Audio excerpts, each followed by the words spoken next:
पिता और पुत्र और पवित्र आत्मा के नाम पर आमीन। प्रभु यीशु ख्रीस्त में मेरे प्यारे भाइयों और बहनों, आज हमारे मनन चिंतन का विषय है। आज अधिकांश परिवार में उनके बच्चे गलत संगति में पड़े हुए हैं, पाप के गर्त में और पाप के दलदल में फंसे हुए हैं, बुरी संगति में फंसे हुए हैं, नशे की जाल में फंसे हुए हैं। शैतान उन्हें आगे बढ़ने नहीं देता है, शैतान उन्हें प्रलोभन देता है, वे विचार में गिराता है। इन सब से हम कैसे निकले और आपको क्या करना है? माता पिता जब उनको सही राह दिखाते हैं, सही समझाते हैं, तो अक्सर बच्चे उनकी बात को स्वीकार नहीं करते हैं, उनकी बात को तिरस्कृत कर देते हैं और उनको भी भला बुरा बोल देते हैं, उन पर भी अत्याचार करते हैं और घर के सामान को भी कुछ लोग बेच देते हैं, क्योंकि पाप ऐसा ही है। पाप हमें खा जाता है। जब पाप हमारे जीवन में आता है, हमें सही और गलत की परख नहीं होती है। हम ईश्वर के छत्रछाया से दूर हो जाते हैं, ईश्वर की सुरक्षा से, ईश्वर के आशीष से वंचित हो जाते हैं। आज हम यही समझेंगे कि हमें ऐसी परिस्थिति में क्या करना है। इसलिए कलीसिया में 27 अगस्त को संत मोनिका का पर्व मनाया जाता है। हमें संत मोनिका से ये सीखना चाहिए, उनकी मध्यस्थता द्वारा प्रार्थना करनी चाहिए। आज बहुत सारे लोग होंगे, वो कहेंगे हमें क्यों मध्यस्थता करनी है, मध्यस्थ कोई नहीं है। मैं आपको कहना चाहूँगा, हम किसी ना किसी व्यक्ति को देखकर अपना जीवन बदलते हैं। हम भी कहीं ना कहीं ये कहते हैं कि काश मैं इस व्यक्ति की तरह होता, या इस लड़के की तरह होता, या इस लड़की की तरह होता, मेरे पास में भी ये होता, या मेरे पास में वो होता, ये जगह मेरे पास में भी होती। ईश्वर ने हर एक व्यक्ति को, हर एक चीज को एक जरिया बनाया है। कोई व्यक्ति हमारे जीवन में आता है, हमें गाइड करता है, सही प्रेरणा देता है, वह कहीं ना कहीं ईश्वर का दूत होता है। ईश्वर कहता है, मैं अपने दूतों को तुम्हारे आगे भेजूंगा, वे तुम्हारी रक्षा करेंगे। इसीलिए संत मोनिका एक ऐसी आदर्श महिला और विधवाओं की संरक्षिका संत है। संत मोनिका का सबसे बड़ा बेटा संत अगस्तिन, जो कलीसिया का संत पौलुस के बाद में सबसे महान संत कहलाता है। संत अगस्तिन जो व्यभिचार में, पाप में, बुरी संगति में पड़ चुका था, और व्यभिचार में पड़ने के कारण उसके बिना शादी के एक पुत्र हुआ। संत मोनिका ने अपने बेटे के लिए क्या किया? वह रोती रही, वह दुखी हुई, उसका मन टूट गया और वह ईश्वर के समक्ष जाकर निरंतर प्रार्थना करने लगी, रो रो कर प्रार्थना करने लगी। आंखों से आंसू बहते गए, उसकी प्रार्थना कम नहीं हुई, उसकी प्रार्थना बढ़ती गई, उसका विश्वास बढ़ता गया कि ये मनुष्य के लिए असंभव है, मेरे बेटे को, बेटी के जीवन को बदलने के लिए, किंतु ईश्वर, मेरा विश्वास है आप मेरे बेटे और बेटी को बदलेंगे, उसे इस पाप के दलदल से बचाएंगे प्रभु। वह करीब 9 साल तक निरंतर प्रार्थना करती गई। यही चीज आपको सीखनी है। आपको अपने बच्चों के लिए प्रार्थना कम नहीं करना है, संदेह नहीं करना है। आप निरंतर उनके लिए व्यक्तिगत प्रार्थना कीजिए, पारिवारिक प्रार्थना के साथ में आप व्यक्तिगत प्रार्थना भी कीजिए। ईश्वर के समक्ष जाकर निरंतर प्रार्थना कीजिए। प्रभु आपके बेटा और बेटी, पति का, परिवार में जो भी सदस्य पाप में है, सिर्फ महिलाएं नहीं, पुरुष, हर एक व्यक्ति का जीवन बदलेगा। आज हम सबको एक दूसरे के लिए प्रार्थना करने की जरूरत है।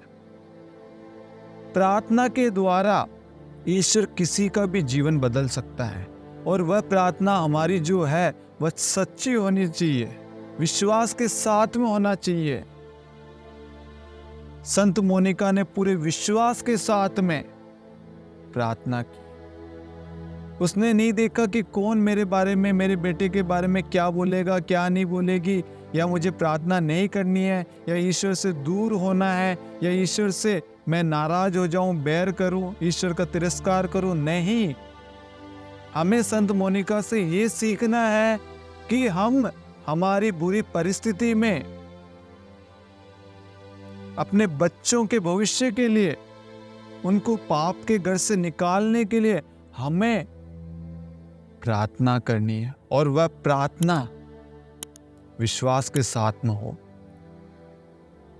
विश्वास करने वालों के लिए संभव है सब कुछ, प्रभु का वचन कहता है।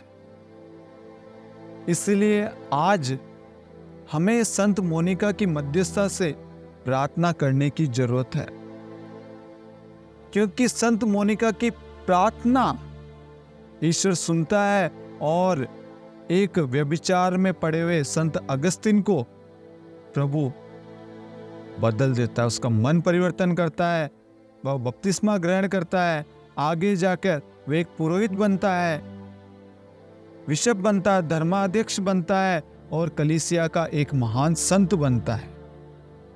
आपकी प्रार्थना में इतनी ताकत है कि आप किसी का भी जीवन बदल सकते हैं। जो व्यक्ति पाप में पड़ा है, आपकी प्रार्थना द्वारा वह व्यक्ति पाप से छुटकारा पाएगा। शराब से, नशे से, ड्रग्स से, क्रोध से, व्यभिचार से, हर एक चीज से छुटकारा पाएगा। आपको प्रार्थना करनी। किसी की प्रार्थना का उत्तर तुरंत मिलता है, किसी में समय लगता है, लेकिन आपको अपनी प्रार्थना को कम नहीं करना है। आप निरंतर प्रार्थना करते जाएं, प्रभु आपके परिवार में कार्य करेगा। जिस भी व्यक्ति के लिए आप प्रार्थना कर रहे हैं, जिस भी चीज के लिए आप प्रार्थना कर रहे हैं, प्रभु आपकी प्रार्थनाओं को स्वीकार कर उसे पूरी करेगा। ये प्रभु का हमें वादा है। प्रभु ने हमारे अंदर प्राणवायु फूंकी है, वह चाहे तो हमारे प्राण भी ले सकता है। इसलिए आपको समझना है, ईश्वर सब कुछ देता है, सब कुछ देने वाला ईश्वर है। हमारे पास में जो कुछ है सब कुछ ईश्वर का है। इसीलिए ईश्वर के प्रांगण में जाएं, ईश्वर से प्रार्थना करें, प्रभु आपकी प्रार्थनाओं को स्वीकार करेगा, आपकी मनोरथ को पूरा करेगा। ये विश्वास है। इसलिए इस वीडियो को आप अन्य लोगों के साथ भी शेयर करें, ताकि उनका जीवन भी बदले, वह भी एक मध्यस्थ के रूप में एक दूसरे के लिए प्रार्थना करें। आज हमें एक दूसरे के लिए प्रार्थना करने की जरूरत है। आज हमें एक मध्यस्थ व्यक्ति बनने की जरूरत है, क्योंकि आपकी प्रार्थना द्वारा ईश्वर किसी का जीवन बदलना चाहता है। आपकी प्रार्थना द्वारा प्रभु उसे संत बनाना चाहता है। आपकी प्रार्थना द्वारा एक व्यभिचार में पड़े हुए व्यक्ति को पुनः परिवार का अंश बनाना चाहता है। पति पत्नी के बीच में जो रिश्ता टूट गया था, जो दूरियां आ गई थी, आपकी प्रार्थना द्वारा उनमें एकता आ जाएगी और वह पवित्र बंधन में पुनः एक हो जाएंगे। उनके अंदर जो घृणा, नफरत थी, वो प्रार्थना द्वारा दूर हो जाएगी। जितने भी लोग हैं, महिलाएं हैं जिनको बच्चों का वरदान नहीं है, आप उनके लिए प्रार्थना कीजिए, प्रभु उनको बच्चों का वरदान देगा। हम बाइबल में बहुत सारे लोगों को देखते हैं, बहुत सारे नबियों को देखते हैं, जिनके द्वारा प्रभु विभिन्न वरदानों से भरता है। जिनका घर दुख में है, जिनके घर में कुछ भी नहीं है, प्रभु अपने दूतों के द्वारा, नबियों के द्वारा उनकी जरूरतें पूरी करता है। प्रभु अपने नबियों के द्वारा रक्षा करता है। प्रभु अपने नबियों द्वारा, अपने लोगों द्वारा, अपने प्रचारकों द्वारा, विश्वासियों द्वारा प्रभु कार्य करता है। आज हमें भी एक मध्यस्थ बनने की जरूरत है, एक दूसरे के लिए सहारा बनने की जरूरत है, और वह सहारा है प्रार्थना का। हम सबको प्रार्थना का हथियार लेना है। वचन हमें बुराई का बदला बुराई से नहीं बल्कि भलाई से करना है। आज ईश्वर चाहता है आप समस्त संसार के लिए प्रार्थना करें, युवाओं के लिए प्रार्थना करें, कलीसिया के लिए प्रार्थना करें, हर एक व्यक्ति के लिए प्रार्थना करें, प्रचारकों के लिए, अगुवाओं के लिए, विश्वासियों के लिए, हमारे नेताओं, अधिकारियों के लिए, हर एक व्यक्ति के लिए हमें प्रार्थना करनी है। आपकी प्रार्थना द्वारा वह पवित्र जीवन जिएंगे, आपकी प्रार्थना द्वारा वह सुरक्षित होंगे, आपकी प्रार्थना द्वारा वह आशीष पाएंगे। इसलिए मेरे प्यारे भाइयों और बहनों, प्रभु आज हमसे ये चाहता है कि हम भी दूसरों के लिए प्रार्थना करें, हम एक मध्यस्थ बने। इसलिए मेरे प्यारे भाइयों और बहनों, आप निरंतर एक दूसरे के लिए प्रार्थना करें। प्रभु आपको और आपके परिवार को आशीष देगा। प्रभु ने संत मोनिका की प्रार्थना द्वारा संत अगस्तिन का मन परिवर्तन कर दिया, और आप देखेंगे कि संत मोनिका ने तो सोचा ही नहीं था कि मैं संत बनूंगी, किंतु उनकी प्रार्थना द्वारा उनका बेटे का जीवन बदल गया, और बेटे के जीवन बदलने से संत मोनिका संत बन गई और महिलाओं के लिए आदर्श और विधवाओं के लिए संरक्षिका संत कहलाती। आज आपकी मध्यस्थों द्वारा, आपके प्रार्थना द्वारा प्रभु कुछ करना चाहता है किसी के जीवन में, और जब उसके जीवन में वो पूर्ण हो जाता है तो प्रभु आपके जीवन में कुछ करेगा, आपको कुछ बनाना चाहता है, आपके द्वारा किसी को बचाना चाहता है, आपके द्वारा किसी का भलाई करना चाहता है, आपके द्वारा किसी को वरदान देना चाहता है। इसलिए मेरे प्यारे भाइयों और बहनों, बहुत सारे लोग होंगे जो कहेंगे कि मध्यस्थ नहीं है, ऐसा नहीं है। नहीं मेरे प्यारे भाइयों और बहनों, बाइबल को खोलिए, आप देखिए, अगर ईश्वर को कुछ करना है आपके जीवन में, वह डायरेक्ट करता, किंतु ईश्वर ने शुरू से ही एक दूसरे के लिए एक मध्यस्थ, एक दूत को हमारे जीवन में भेजा है। वह दूत स्वर्गदूत हो सकते हैं, नबी हो सकते हैं, संत हो सकते हैं, आप हो सकते हैं, कोई भी हो सकते हैं। वह व्यक्ति मध्यस्थ है। हम उस मध्यस्थ से प्रार्थना नहीं करते, उनकी मध्यस्थता द्वारा उनका जीवन और हमारा जीवन दोनों मिला के हम ईश्वर के पास में जाते हैं, प्रार्थना करते हैं। मैं एग्जाम्पल देना चाहूंगा। आज मैं किसी फादर के पास में गया, वह एक पवित्र जीवन जीने वाले, एक प्रार्थना में जीवन जीने वाले व्यक्ति है। वह ईश्वर से जुड़े हुए हैं, निरंतर प्रार्थना में ही रहते हैं, और मैंने देखा कि मैं भी इन फादर की तरह प्रार्थना में लगा रहा हूं। तो ये क्या गलत है?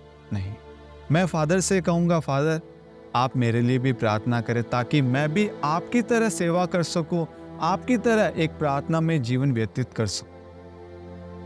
तब फादर कहेंगे आओ हम ईश्वर से प्रार्थना करें। ये चीज होती है मध्यस्थ। दो जन मिलकर प्रार्थना करते हैं एक इंटेंशन को लेकर, वह मध्यस्थ होती है। ईश्वर चाहता है कि उनके द्वारा आपका जीवन बदले, यह होता है मध्यस्थ।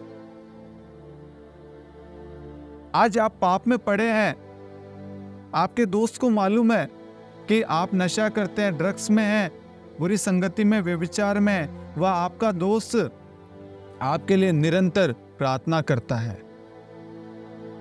यह है मध्यस्थ, एक जरिया।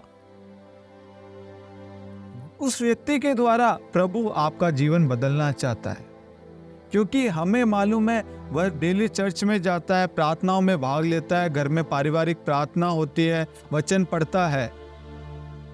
उसके द्वारा प्रभु आपका उद्धार करना चाहता है, उसके जीवन के द्वारा प्रभु आपको बदलना चाहता है।